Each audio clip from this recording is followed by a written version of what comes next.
Defending champion John Korir breaks Boston Marathon record, and Sharon Lokedi also repeats. Add AP News as your preferred source to see more of our stories on Google. Add AP News on Google. Add AP News as your preferred source to see more of our stories on Google. Share Boston app.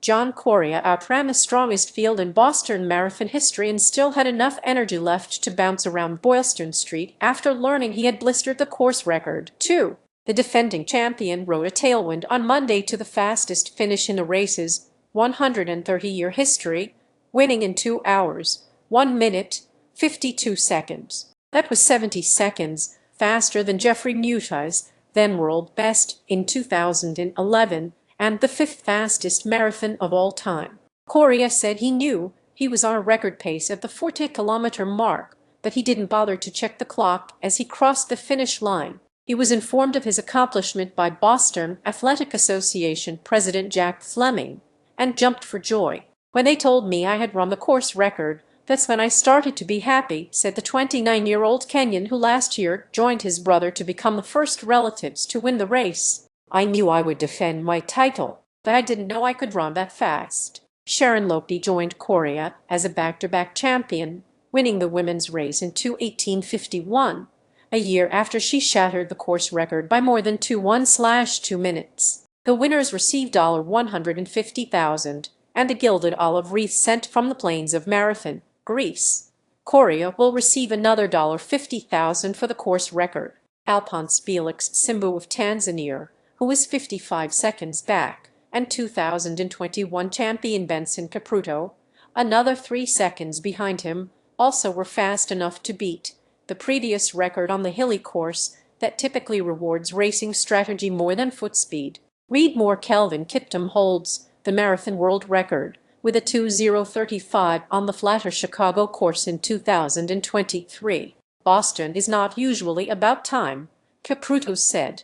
"Today it was about time." Zohair Talbot and Jess McLean ran the fastest times ever in Boston for Americans, leading the 7 U.S. men and 12 U.S. women who finished in the top 20. Talbot, who competed in the 2024 Paris Olympics for Morocco and became a U.S. citizen last year, was 5th in 2:3:45. McLean, who crossed in 2:20:49, also finished 5th. "I think we're in an era in distance running on the men and women's sides, but especially the women's side, where we're all making each other so much better every time we line up with one another," McLean said. "And I think it's just going to get stronger and stronger." Korir recovered after falling at the start last year to claim the title won by his brother Wesley in 2012. This year, he broke away from the pack as it headed into the Newton Hills and opened a 40-second lead. Korir peeked behind him as he went through Kenmore Square with a mile to go,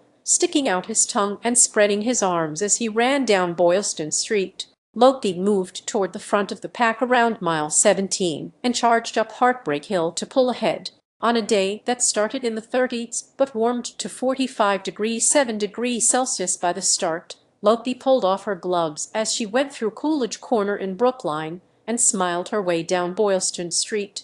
"I didn't know how fast I was going. I just wanted to run as fast as I could," said Lokedi, who realized on the bus to the start that she forgot her watch and had to borrow one. "I just wanted to get to the finish line as fast as possible." Lois Kemen was second, 44 seconds back, a performance that would have been a course record before Lokedi's 2:17:22 last year. Mary Ngugi Cooper was third, completing the Kenyan sweep of the women's podium. Marcel Hug of Switzerland won his 9th wheelchair title in 1:16:06, a time second only to his 2024 course record. He is one shy of the all-category record of South African wheelchair athlete Ernst van Dijk's 10 Boston Marathon wins. Two-time winner Daniel Romanchuk of Champaign, Illinois, was second behind Hug for the 4th straight time.